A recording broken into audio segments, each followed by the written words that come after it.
once it was fueled up, then an elevator would lift the rocket to the surface, then it would launch off.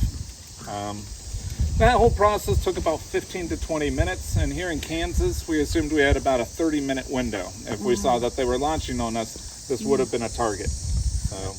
And I did some research. I found the tail number to the rocket stored right here. It was taken down to Florida and used to send up a weather satellite for NOAA, National Oceanic and Atmospheric Administration.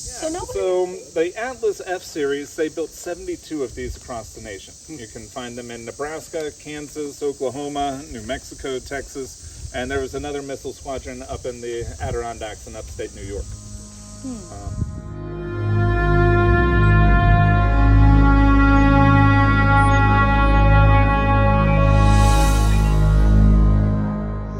Water treatment plant.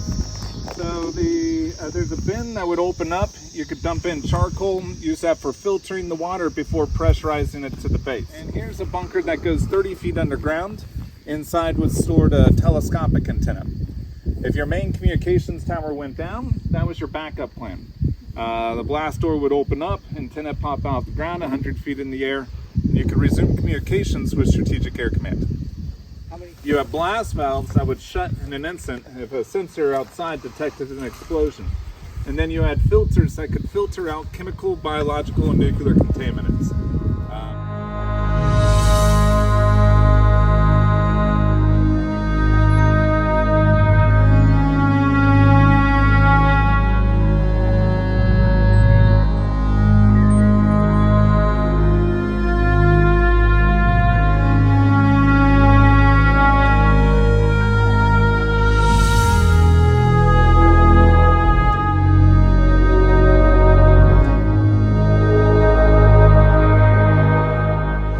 And you notice on the floor is separate from the walls.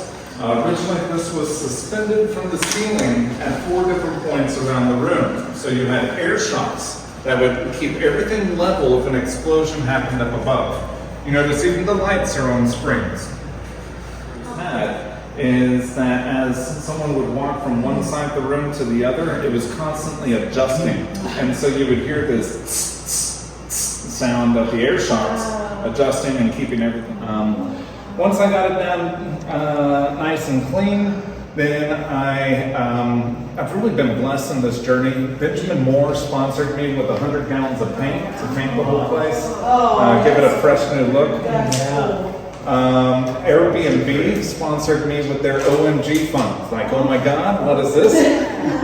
So out of thousands of hosts from around the world who have cool, crazy ideas, they gave 100 people $100,000, and I was one of those few. Wow. And then this year I've received a grant from the Kansas Department of Tourism to help develop out my educational center for space habitat design. So construction. But what I did was I plumbed in my shower and sinks to flow over to the system. It gets filtered, goes through UV light, and recycled back to the toilet, your washing machine, even your food system. And I'm about to plumb in my dehumidifiers as well, so I can be pulling water out of the air instead of out of the earth. But you see the window in the back? That is going to be for a food system called aquaponics. Aquaponics is where you take nutrient-rich water from fish, and then you flow it into hydroponic grow beds. The roots suck up the nutrients, it filters the water, and the water goes back clean to the fish. It's a closed-loop system that conserves your water consumption. With LEDs, you can grow indoors year-round. It's all climate-controlled. You don't have to worry about crazy weather. Also, no need to use chemicals or pesticides on your food either. It's all organic. This is actually made from industrial hemp. You can grow the same amount of product in just 6 months as a 60-year-old tree. This company is called Hempwood, based out of Kentucky. They use a soy-based glue to bind everything together, so there are no VOCs or chemicals off-gassing in this enclosed environment. Wow. It's a really durable product. I'm excited about working with it here. Rails, so it was a real mess. So I would come down, put on my protective suit and respirator, and just start gutting everything out. Fill up contractor bags, load after load, swing 80 pounds over my shoulder, and hike up the stairs to a dumpster. I don't know how many tons of metal I've hauled out of this place to recycling, but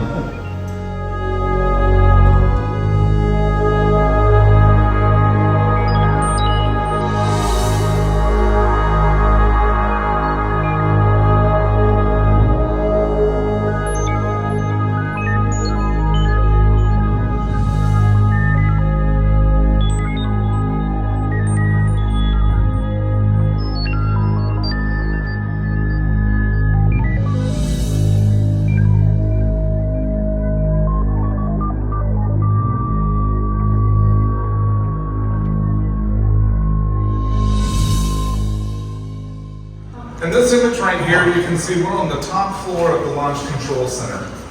It's known as the Ready Room, where the missileers used to live. Next, we're going to go to the lower level, the Launch Control Room, where they worked. Then we're going to go through the tunnel and look down into the silo.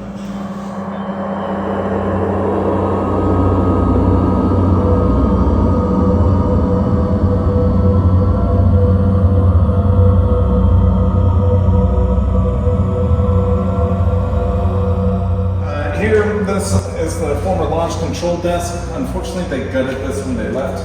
So, and also it took 2 missileers to open up this box, which is where the launch codes were kept.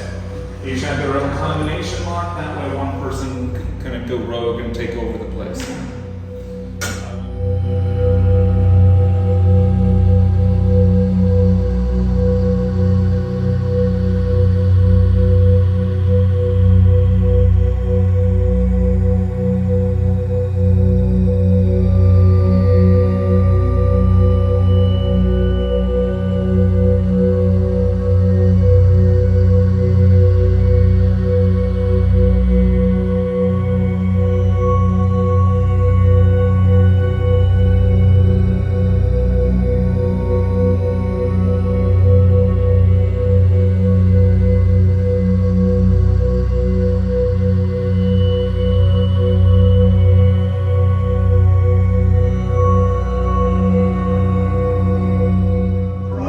Jump.